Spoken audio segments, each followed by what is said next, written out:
Stelly, the founder of Ketovation and K-Nutri. I'm currently finishing my work up in Dr. Connor's lab. We study the ketogenic diet and how it relates to obesity and breast cancer. So welcome, Dr. Connor. Thank you, Arian. Thank you for having me. A little bit about myself. I'm an associate professor at York University, and I'm the undergraduate program director in the School of Kinesiology and Health Science. I have a PhD in molecular exercise physiology, and I currently do research on the effects of diet, exercise, nutritional supplementation on breast cancer. We're going to be talking a little bit about cancer and obesity and the relationship between the two. So cancer has been around for a long time, since 3000 BC. We know that, and it gets thrown around a lot. Can you go into a little more detail about what cancer is? Sure. Cancer is, I think we think of cancer because of the way it develops as something foreign or something different. And really what cancer is a normal cell that has basically gone out of control. Our cells divide. We have many cells in the body that divide. And that's a very controlled process. And really what cancer is one of those dividing cells doesn't divide properly. It stops doing what it should, and then it just starts to keep growing, and it keeps growing, and it keeps growing.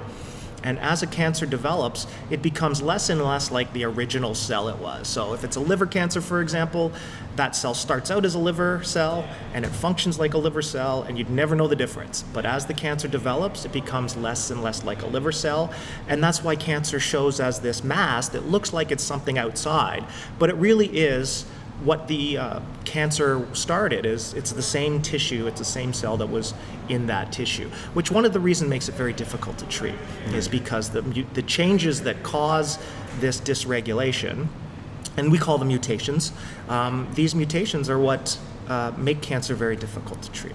Right, that's really interesting. With cancer, can you talk a little bit about some of the risk factors associated with it? So there's lots of risk factors that are associated with cancer. If we talk about breast cancer in specifics, a lot of the risk factors are behavioral modifiable factors. One factor that isn't really modifiable is estrogen. Like other female cancers, ovarian cancer, uterine cancer, cervical cancer, there is some dependence on estrogen. And one of the reasons is that estrogen is a growth factor. As a girl goes through puberty, there's lots of growth that's going on, lots of cells dividing. Estrogen does that. And in males, it's testosterone. So in male cancers, testosterone is a factor if you're exposed to excesses of it. So a female, for example, who has undergone estrogen replacement therapy, it happens in a lot of older women who have lost their menstrual cycle and are getting estrogen supplementation. That can be a risk factor for cancer.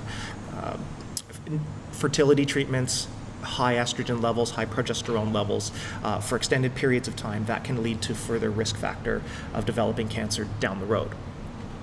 If you go aside from those and look at general risk factors that are modifiable, diet, obesity, as we'll talk about a little bit later, which is where my research focuses on, is the links between obesity, diet, exercise, and cancer. These are things that are firmly established as risk factors. And remember, risk factors aren't causalities. We don't talk about causes of cancer. There are many different things that cause these mutations to cause cancer. Risk factors are one of the things that increase your risk of actually developing it. So you can change these risk factors to go from high to low, but it doesn't mean you won't get cancer. It just decreases your chance of ever developing it in the first place. Right, so it's basically taking control of what we have, in our power to be able to, avoid cancer to the best of our abilities. Because like you said, there's no guarantee, but you can do things to decrease these risk factors. Right. Cancer is no different than any other disease. Cardiovascular disease, type 2 diabetes. These are all things that develop because of modifiable factors. And if you can change those factors or control them, as you said, that can allow you to reduce the risk of ever developing them in the first place. Or if you do develop them, as in the case of cancer, it's generally not as severe, and it responds better to therapy. So if you can reduce your modifiable risk factors, you reduce your severity of cancer if it actually does develop, which makes it better off for you in the long run. Right. From research, we know cancer thrives on sugar. Can you go a little bit more into detail about that and what that has to do with what's called the Warburg effect? Sure. Cancer cells have what we call hallmarks. There are very certain characteristics that allow them to survive. And so part of treating cancer has been directed at targeting those things that allow cancers to survive when they really shouldn't. And one of these things is what you mentioned, it's called the Warburg effect. And Warburg just is the name of the person who actually discovered it. And what that really refers to is a normal cell's metabolism, or the way it generates energy, is usually done via oxygen, using oxygen in the mitochondria. As you know, we're in a gym setting. The ability to increase a muscle's use of oxygen to produce energy is a good thing and a healthy thing. Right. And a lot of our cells rely on that. Our cells have good blood supply, they have a lot of oxygen available, and to be able to generate energy in the mitochondrion of the cell, which is kind of like the powerhouse of the cell, that allows us to generate a lot of energy using very little substrate. And that's efficiency. Our body likes to be efficient. You can also generate energy without the use of oxygen, and that would involve the use of primarily sugar to generate your energy. If you use oxygen, you can use sugar, you can use protein, you can use carbohydrate, or fat. You can use all of these things to generate energy. If you don't have oxygen available, you're generally stuck to sugar.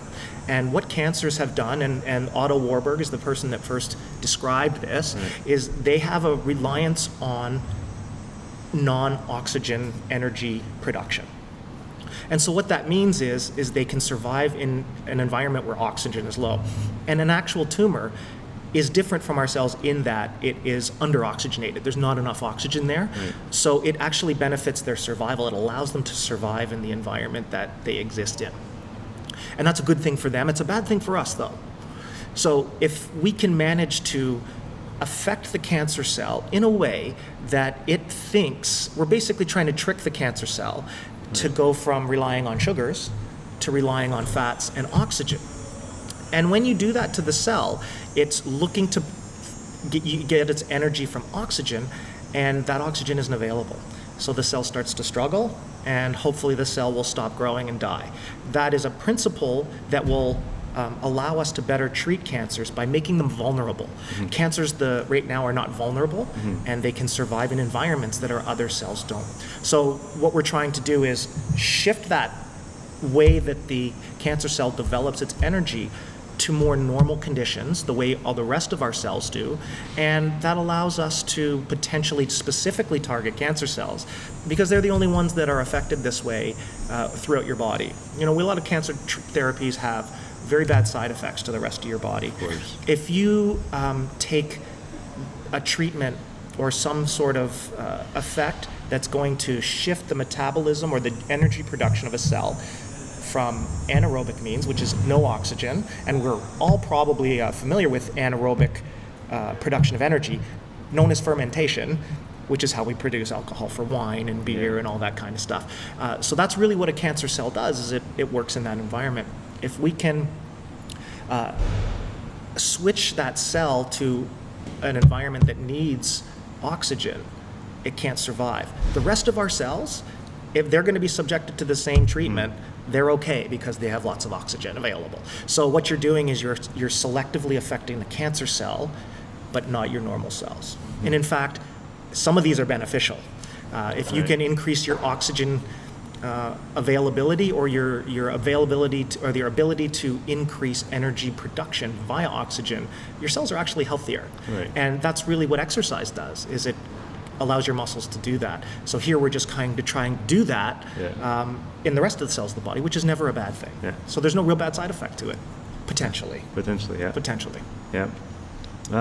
Just as a side note, so what role do you think the recent increase in processed and refined sugar in our food has done with regards to this Warburg effect that we just discussed? Well, so the biggest places that you see this is in sugar drinks like soda, pop. You see it in fruit drinks, in kids especially. Parents give their kids juice, they think it's great, but there's tons of sugar in there. And it's not so much the sugar. The sugar's bad. The increased sugar is bad. Yeah. But if you eat an apple, it's got sugar in it too. Right. And the sugar is actually the same. The difference is when you eat an apple, there's less sugar in it per volume. There's other things in it. There's vitamins. There's other things that are important. Whereas sugar, it's just calories. That's all it is calories. And that's where we get the term empty calories, because all it is energy. And so what happens is inside the body, your body has more sugar available. So when you allow a cell, any cell in the body, to be exposed to something, regardless of what it is, if it's a hormone, if it's a protein or something like that, if it's exposed to it to a long period of time, the cell is going to adapt to that. Right. So if you expose your cells to sugar for a long period of time, they are going to preferentially utilize sugar. They're going as an energy source. They're going to develop their internal mechanisms to go that route, to use carbohydrate and sugar as opposed to fats, which is probably what we would prefer to burn because of the large energy storage capacity of fat, plus the excess. Even in a lean person, we have excess fat. So there's lots of energy available. Yeah. We don't have much sugar in our body. And so, but if you load the body with sugar, it's going to have it there.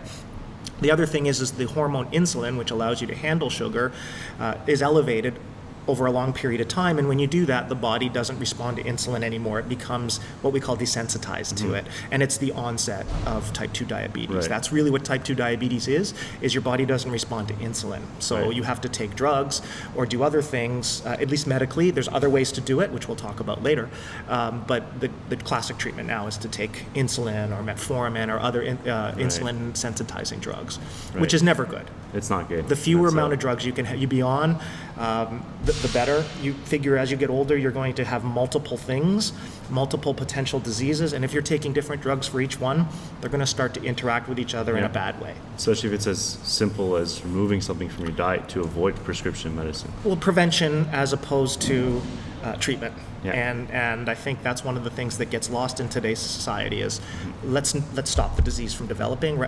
In addition to treating it, we can't stop treatment. You have to treat disease, but if we can reduce the number of diseases we have to treat or the number of cases, it's always better. Okay. Again, this kind of leads into what we just talked about. It's just a little more specific in that what can women do to reduce their risk of breast cancer? So the biggest modifiable risk factors that we see with breast cancer really is obesity. And there's a lot of research out there looking into what the cause is. And I don't think we can ever nail it down to one thing, because obesity is a multifactorial disease and there's a bunch of different things that can cause it. Really, obesity is one of the things is we store excess energy we take in. So it's a balance. And really what obesity is when our caloric intake exceeds our caloric output. And that's just a fancy a way of saying we're eating too many calories.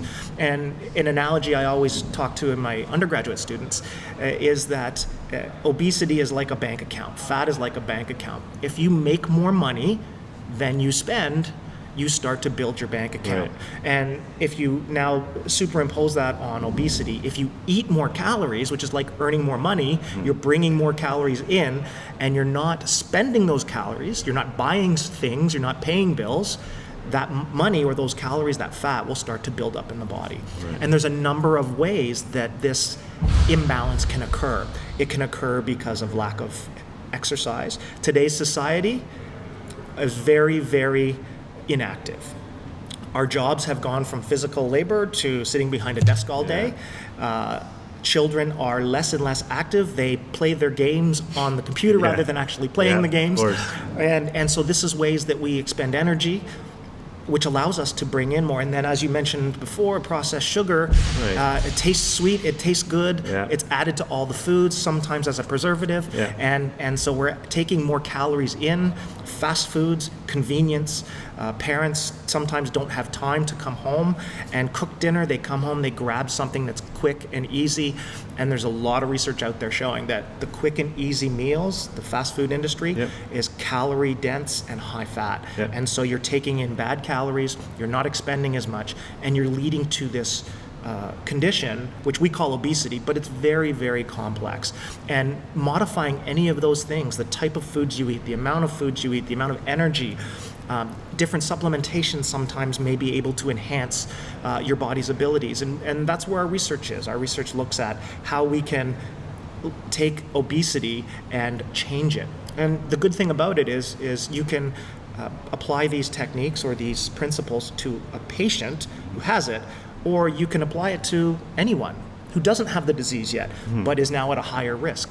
And so if someone is eating a high-calorie diet and everything else is okay, if they eat a lower-calorie diet, a better balanced diet, it's going to reduce their risk of ever developing. It's going to reduce the risk factor.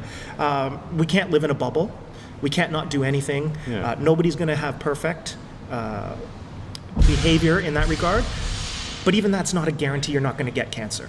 You're just trying to reduce the chance of you ever developing it. And if you do develop it, that it's not as bad as if you had all those risk factors in place. Right. And so the bottom line is that it's a simple equation of increasing exercise or reducing food, but it comes down to a complex class where it's not just as simple as obesity.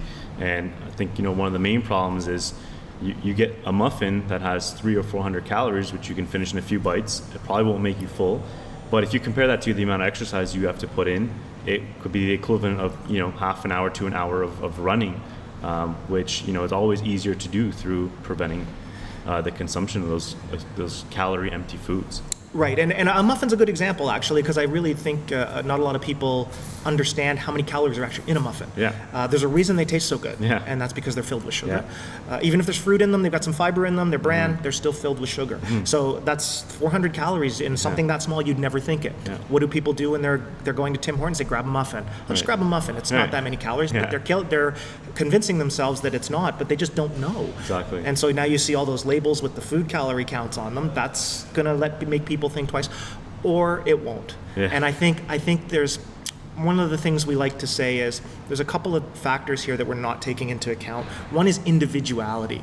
So everybody's different, and so what works for somebody should work for another person. But because of individual variability, we all know that person who eats a lot, never exercises, but never gains weight. Yeah. So they don't fit the model. Yeah. And there's a reason for that. And so it doesn't apply to everybody. But I think when we look at the overall balance of caloric intake versus caloric output, I think we can use that as a general principle. Now, some of the problem is people go on diets and they say, well, if that's the case, then I'll just eat less. Yeah. Because eating less is easier than exercising, and you can control calories to a much greater extent. If you go for a 40-minute run, you're going to go 350 to 600 calories, depending on your levels and how heavy you are and that kind of stuff. But that's, like you said, that's 2 muffins. Yeah. So you can take 2 muffins out of your diet and you've saved the same amount of calories. Exactly. So that's what people do, is they start to take in less calories, and it works for a little bit. And then what your body says is your body senses this repeated lack of calories. So the body doesn't know. Your body and your brain don't really know what's happening. Only your conscious mind knows what's happening. So your body takes all these signals in, they take the body environment, and when you're expending 800 to 1,000 calories more every day because you're not taking it in, the body doesn't like that. So it adapts to that. And what it does is it becomes more efficient. It uses less calories to do its normal job. And that's, the body thinks it's starving. They think food's not available. If you take us back to a single cell where there's no food available, will stop growing. It'll go really quiet. And that's what our body does. But we just don't know that's happening. And that's why diets work for a little bit and then they stop working. Because the body can't be in that negative calorie balance, large negative calorie balance. So if you're losing 6-7 pounds a week, 1 pound of fat, 3,500 calories. If you lose 5 pounds in a week, that's 17,500 calories. That is a ridiculous amount of energy imbalance. So when you see weight loss happen at first, it's usually water weight. That's okay. So you want that steady, reduction at a low level, just a few hundred calories a day, because your body doesn't adapt to that. And sometimes maybe you don't do it constantly. You do it for a period. You take a break for just a little while, so your body doesn't adapt to that calorie, and it says, okay, we're good, and then you do it again, and you do it again. And that's how you get long-term success. Yeah. The body is bad in that it is so efficient and it adapts so well to stressors. Right. And it's interesting that you said that, because I think one of the most important things for people who attempt to lose weight is that they get discouraged if they lose a pound in a week or 2 pounds in a week, that they think they're supposed to be losing 6 or 7, when in actuality they're doing everything right. And I think it's important for people to know that even slow progress is good progress, and it's a healthy amount of weight loss. So that's really interesting. A pound a week is 52 pounds a year. Yeah, that is a lot. If you just do it consistently, right? Yeah, right. But that's the problem is like you said, that people want fast results. So diet gives them a fast result quickly, and then it slows down, and that's where they become discouraged. Whereas that's why diets, fad diets, are not the answer. It's lifestyle change is what you're looking for. Right. If you have something that is a diet based, it's usually short term. It'll get the initial weight loss, but it won't stay because you haven't modified anything. People go on diets and then they just go back to doing what they did before. Yeah. And that's where the yo-yo diet comes in. And that's why, our motto has always been to stay focused and be consistent. And we mean, staying focused on your goals by being consistent with your actions, and not getting distracted by these fat diets or, the ability to not lose 10 pounds in a week. So I'm really glad that you said that. And it's hard work. I think what we forget is that diets are hard work. It is. Losing weight is hard. Gaining weight is easy. Yeah, it's very easy. You just stop your energy output, and we all know that. Yeah. You get sick and you sit on the couch for a while, and something happens, you throw your back out. Weight starts to pile on because you're taking in the same calories, but you're not expending them. And although it sounds simple, it isn't. I don't want to make it seem that it is that simple, because it's not. It's very complex.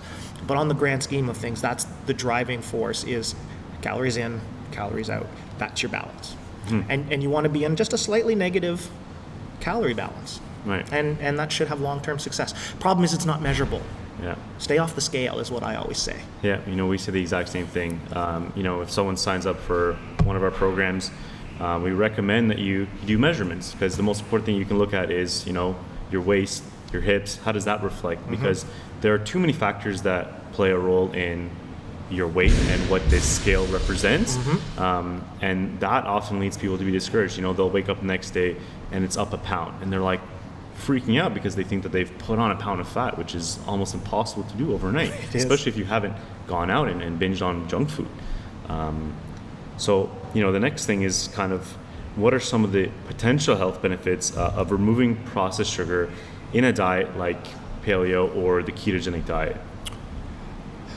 Well, I think the idea is to take in your sugars naturally. I think that's the best case scenario, and we all have those times where I want a muffin, or I want a piece of cake, or somebody's birthday, or that kind of stuff.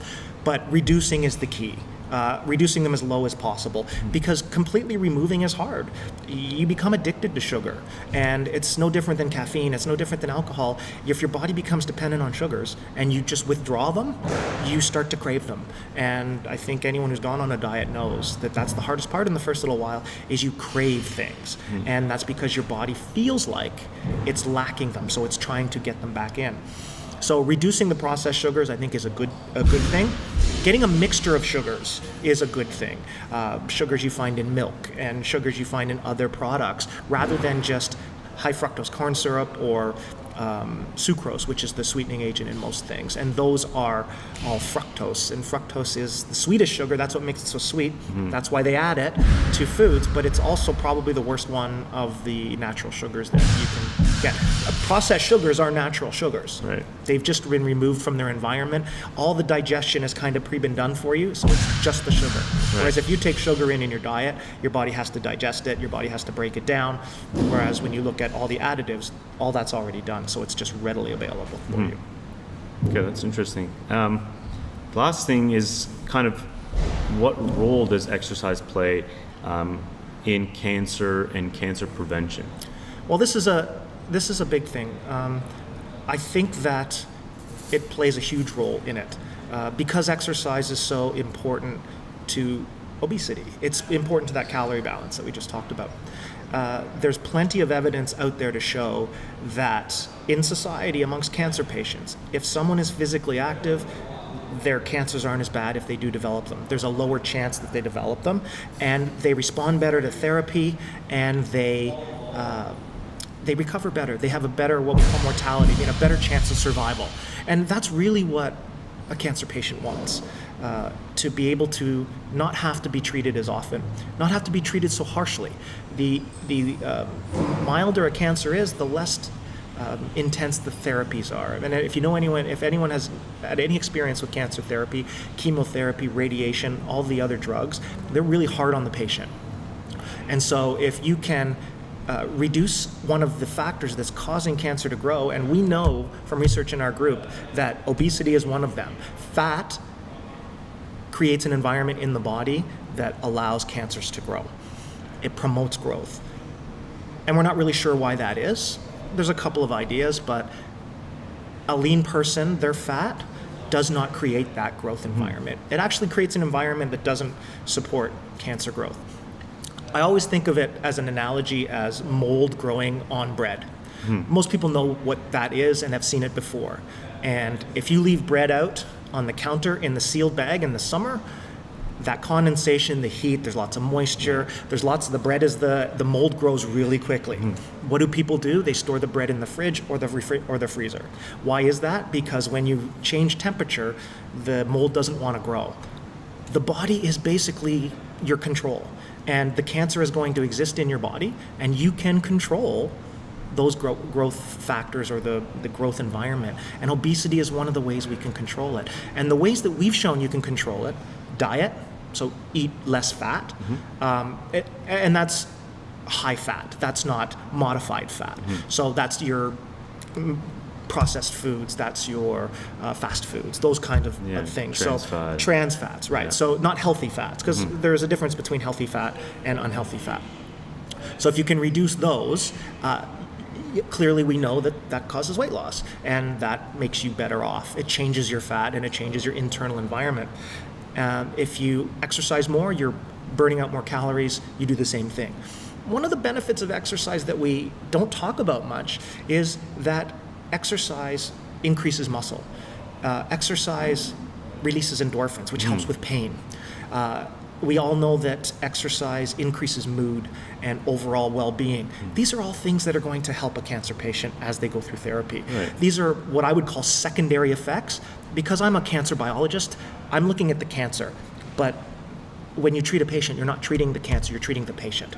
And there's a lot of things you have to think about. And exercise really does improve many aspects of therapy or care that aren't necessarily related to the getting rid of the cancer.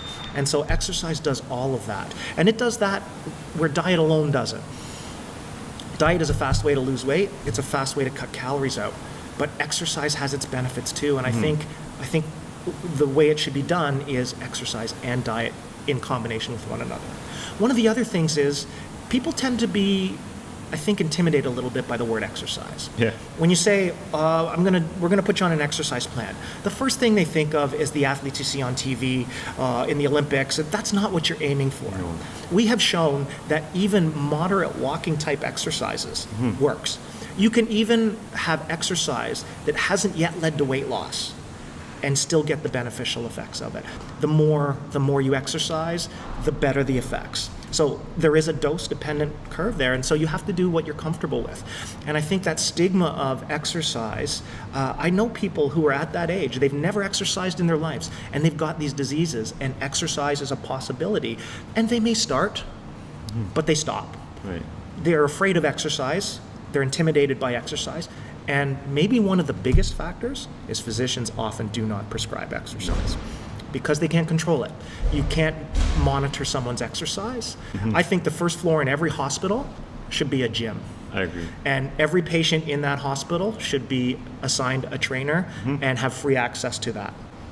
Because the reduction in healthcare costs that would be associated with that would be astronomical. And not just for cancer, but these are the kinds of things, supervised monitoring. You can't do it on your own. Unless you're an expert in the field and you do have it, you can't just read magazines. You can't just look what you see on the internet. The sources, you're just so unsure of them. You have to have good sources. You have to have good evidence to back up your claim. Because when things stop working, it's often because the claims that were originally stated were never backed up. And the company doesn't care often because they've got your money already. Yep. So if you take their nutritional supplement and it does nothing for you, someone else will come along because the package is pretty and they show really fit people on there and they make claims that just aren't true. So I think when you're doing this and you're looking into prescribing something like this, it needs to be supervised and monitored. And that's one of the reasons doctors don't do it. If you go to a doctor and they give you a pill a day, 30 pills, and they give you a prescription for 30 pills, they know you're going to come back 1 month later. Yeah. They know you've taken those pills because you need more. And there's no guaranteed way to monitor that with diet or exercise. There's no sneaking food. There's no anything like that. So I think that's one of the reasons. And I think one of the reasons is maybe it's not a part of treatment protocols. It's just not thought of that way. It's thought of as a prevention thing, but you can treat disease with it as well. Yeah, that's really interesting. And I think that's a really good way to sum things up, because actually our episode next week is going to be on exercise from a gym owner and how people can get into a gym without feeling intimidated. So I'm really glad we left off on that note. But kind of just to sum things up, in the realm of obesity, one of the things that we can do in our control is just simple things: increase exercise, have a moderate caloric deficit, and just kind of be mindful of the foods that we're in control of eating. Absolutely. I think the fewer processed foods you eat, the better. Processed foods have preservatives in them because they have to. They have to sit on shelves for a long period of time. Those preservatives aren't necessarily great for you long term, but they're a necessary part of today's environment. It's hard to shop on a day-by-day basis for fresh foods. Fresh foods are expensive, and so this sort of thing starts to creep in. But you have to realize that short-term expense is going to have long-term health benefit in the end. And you raised the perfect word, is moderation. Don't cut anything out. A diet that says we're going to remove all of this or all of that, or you're only going to have a juice cleanse if that's all you're going to do, these are things that don't work. They just don't. They're dramatic in their results because you lose a lot of water, and that's the dramatic weight loss. But once you go back, that water just starts to come back in you, and you're back to where you started from. Yep. And you haven't done anything. You have done no long-term benefit. You have no long-term benefit out of that 3-month treatment. You may have lost a lot of weight over that time, but you can almost guarantee that weight's coming back. And you'll end up heavier than you were when you started, because your body has said, we need to be more efficient. So you go back to eating the exact same calories you did before, but your body burns less. So you end up gaining more weight than you started with. It's a vicious cycle. Yeah. Our bodies are perfect, and that's part of the problem. Okay, that's awesome. Well, thank you, Dr. Connor, You're welcome. for joining Thanks us for on the having podcast. You're very welcome. And make sure you guys subscribe if you want to listen to next week's podcast, and we look forward to hosting you.